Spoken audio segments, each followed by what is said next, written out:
Well, morning everybody. It's Monday the 20th of April, otherwise known as Job Retention Claim Day. And welcome to the next episode of Ed's Blog from the Bog. What I want to talk about today is how to make the claims under the Job Retention Scheme.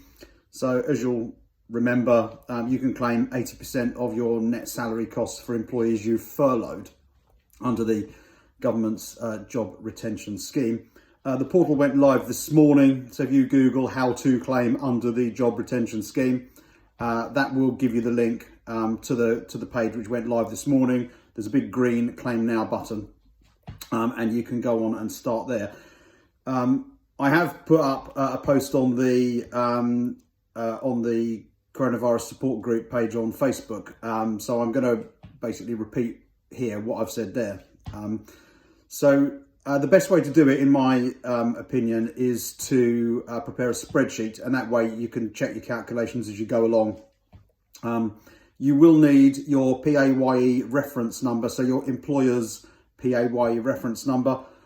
If you are a limited company paying corporation tax, you'll also need your corporation tax UTRN number, so the unique transaction reference for that. Make sure you've got your bank details handy as well for your business, because you will need to put those in later on in the application.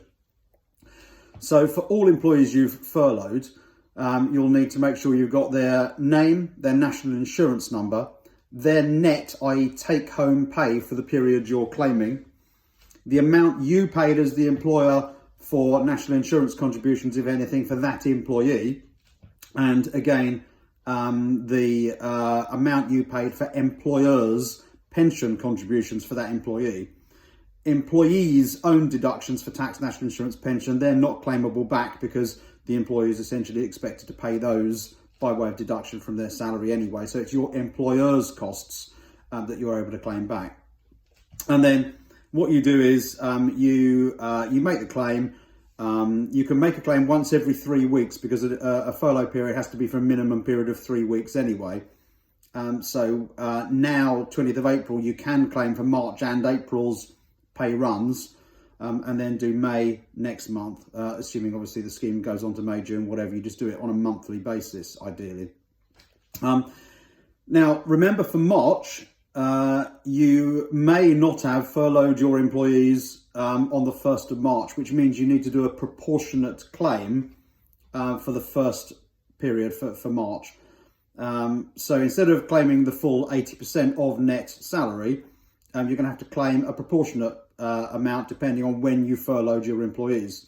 So for example, if you furloughed your employees on the 1st of March and you're making the full claim, and let's say their take-home pay, just for ease of calculations, their take-home pay is £1,000 a month, then you just claim 800 quid for that take-home pay for that employee for March. However, if that same employee wasn't furloughed until the 11th of March, then you can only claim 21/31 of the 800 quid.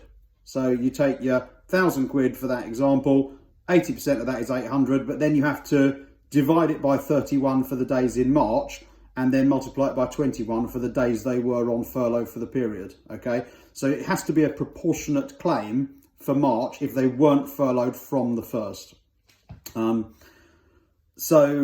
You calculate that, you calculate the employer's national insurance contribution, you calculate the employer's pension contribution, and that claim goes through the portal. HMRC are going to take 6 working days to process it. So if you want to get the money into your account this month to be able to pay your employees this month, you must do that claim within the next couple of days. 6 working days is going to take us from today's date up to next Tuesday, the 28th.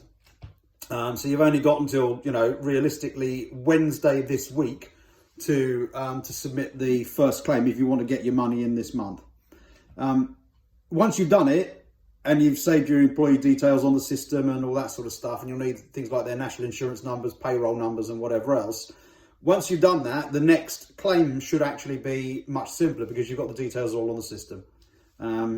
But it will take 10 minutes initially. Claim your money for March and April this month, and then just diarise it to do a claim once a month after that.